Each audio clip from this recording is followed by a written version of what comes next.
In geometry, we can use what's called a two-column proof or a formal proof in order to prove conjectures and theorems.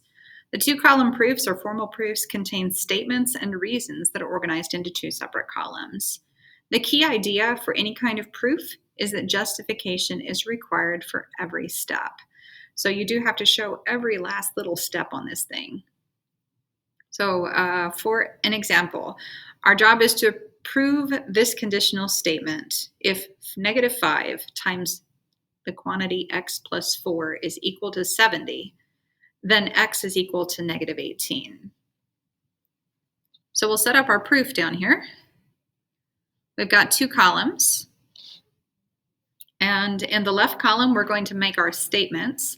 So that would be actually our algebraic steps. And on the right, we're going to justify those statements. So on the left-hand side of this one, the first thing you put in the proof, is always the given information. So the given statement that we had was negative 5 times the quantity x plus 4 is equal to 70.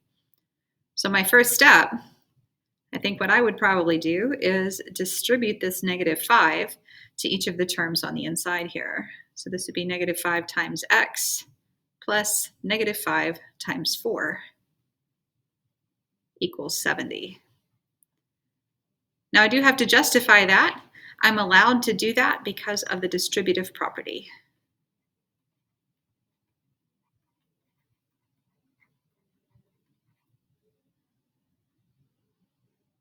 Okay, my next step would be to, looking at what we have here, I could actually perform this multiplication right here. So if I'm just looking at doing things algebraically, then my next step would be to say negative 5x, and then negative 5 times 4 is negative 20. So I would write this as minus 20 equals 70. And I have to have a reason for that step as well. So what I did was I replaced this, this multiplication with what it's equal to. So I substituted it with an equal value. So this would be substitution. And I'm going to start abbreviating a little bit here. So this is substitution property of equality.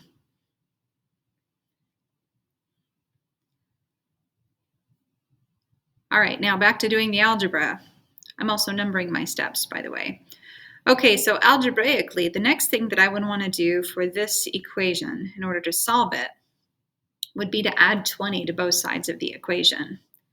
Let's see if I can make that fit in here. So negative 5x minus 20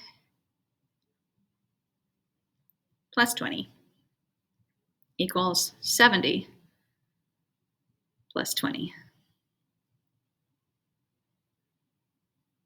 Okay, and again, I need a reason for that.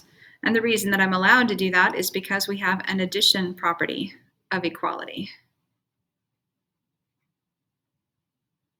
So again, I'm going to abbreviate just a little bit because that's a lot of words. Okay, I'm not there yet. I have to keep going until I've got x equals, and I think it's at negative 18. We'll see what it comes out as. Okay, so next thing I'm going to do is I'm going to combine this minus 20 and plus 20 over here and the 70 plus 20 over there. So this would be minus 5x, and then negative 20 plus 20 is 0, so that's gone. And on the right, 70 plus 20 is 90.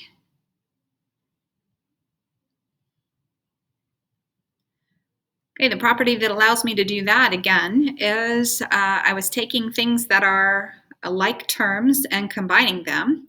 And whenever I do that, I'm substituting that, that addition or subtraction with something that is equivalent to. So this would be substitution property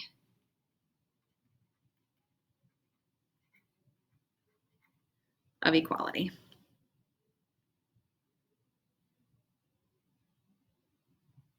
Okay, next up. Still not there yet.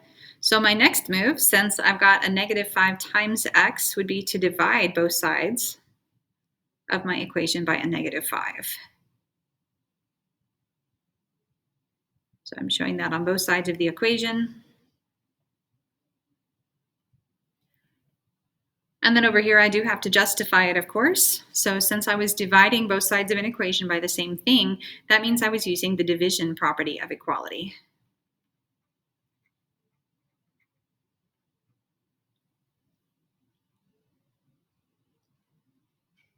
And there'll be one last step in this one. So my very last step, is to perform these division operations here. So negative 5x divided by negative 5 is x. Think about what property we just used there. And then 90 divided by negative 5, well, that's going to be a negative value. Let's see, 5 will go into 9 one time with 4 left over. So then 5 will go into 48 times. What property did we use for that one? That was the substitution property of equality.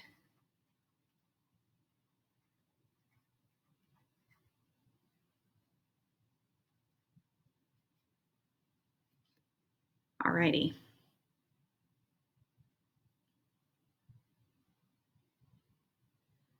Okay, so now you need to try one of these. I just scrolled down a little bit. So you're going to try one of these. This proof is partially filled out already. So if the reason is missing, then you need to fill in the reason. If the step is missing, then you need to fill in the step. And the very last one, both are missing, so you're going to need to fill in both of those. So go ahead and stop for a moment and see if you can fill in each of the steps on this proof, and then come back and see how you did.